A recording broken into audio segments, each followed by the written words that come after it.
الحمد لله وأصلي وأسلم على من بعث رحمة للعالمين. من الأوجه البلاغية في الآية، افتتحت هذه الآية يا أيها الذين آمنوا لما في النداء من إظهار العناية بما سيقال بعده، وكرر نداء لإظهار مزيد الاعتناء ولبيان حكم آخر من الأحكام الشريعة بعدما سبق تفصيله في الآيات الماضية عن القصاص. وفي قوله تعالى كتب عليكم الصيام عبر بكتب بالبناء للمفعول وبحذف الفاعل لعلم به، إذ هو الله تعالى، لأنها مشاق صعبة على المكلف، فتناسب ألا تنسب إلى الله تعالى، وإن كان الله تعالى هو الذي كتبها. وحين يكون المكتوب للمكلف فيه راحة واستبشار يبنى الفعل للفاعل، كما في قوله تعالى كتب ربكم على نفسه الرحمة، وقوله تعالى كتب الله لأغلبن أنا ورسلي وأمثالها. قوله عليكم الصيام فيه تقديم وتأخير، حيث قدم عليكم على الصيام لأن البداء بذكر المكتوب عليه آكد من ذكر المكتوب. Alhamdulillah, ici on va voir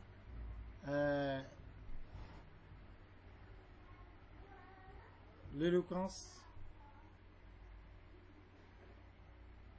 des voies de l'éloquence dans ce verset du Coran. Premièrement, le verset a été débuté par Ya ayyuhallazina amanu, ô vous qui portez la foi. Parce que en nous interpellant, il y a en cela une extériorisation de la considération de ce qu'on va dire après. Et quand il dit oh, quand il dit oh vous là-bas, c'est-à-dire les gens sont branchés. Donc à ce moment, ce qui va venir vient.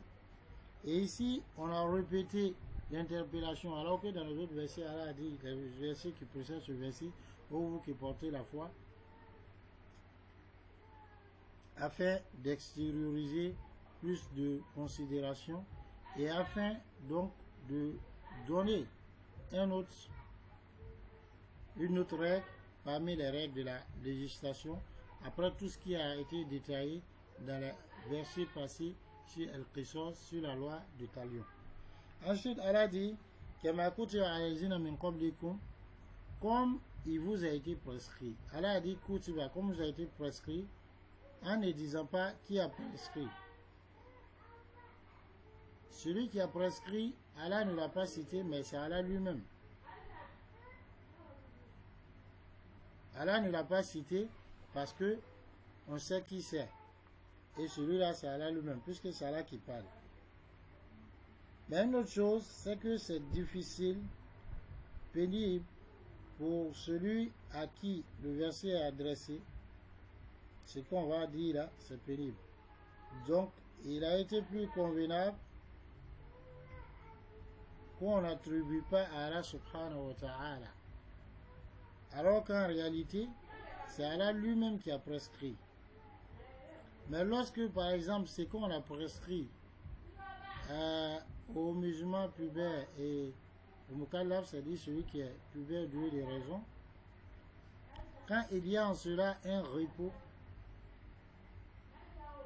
et l'annonciation de ce qui réjouit l'homme d'une bonne nouvelle, alors on cite celui qui fait l'action. Comme Allah dit, Kataba rabbukum ala nafsihi rahma. Votre Seigneur a inscrit sur sa propre personne la miséricorde. C'est-à-dire, il s'est rendu obligatoire la miséricorde. Mais c'est une obligation de in'am ou ihsan.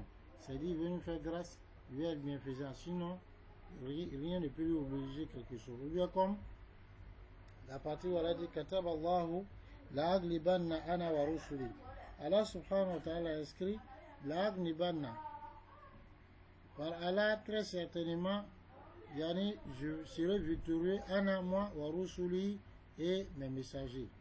Comme cela est dans Surat al-Mujadala, le verset précédent, c'est dans Surat al-An'am, Surat 6, verset 54, et l'autre verset, c'est dans Surat al-Mujadala, yani Surat 58, verset 21, et des versets semblables. Une autre chose, Allah dit, alaykumus siyam.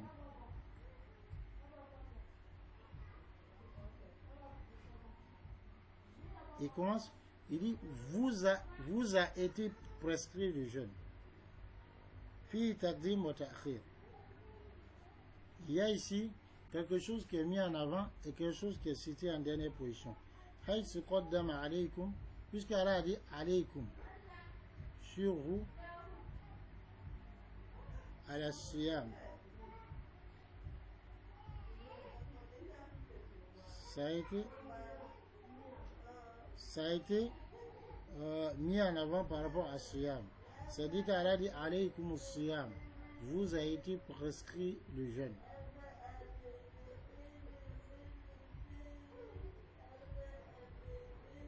Car le fait de commencer à citer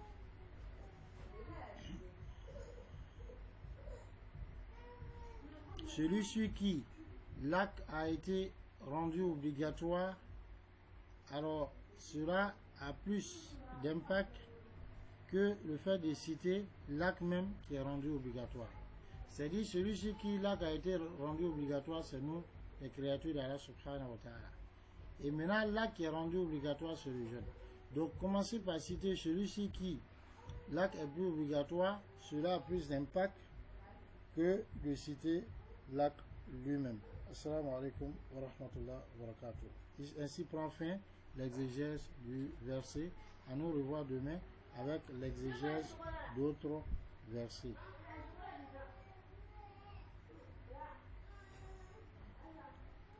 Assalamu alaikum wa rahmatullah wa barakatuh.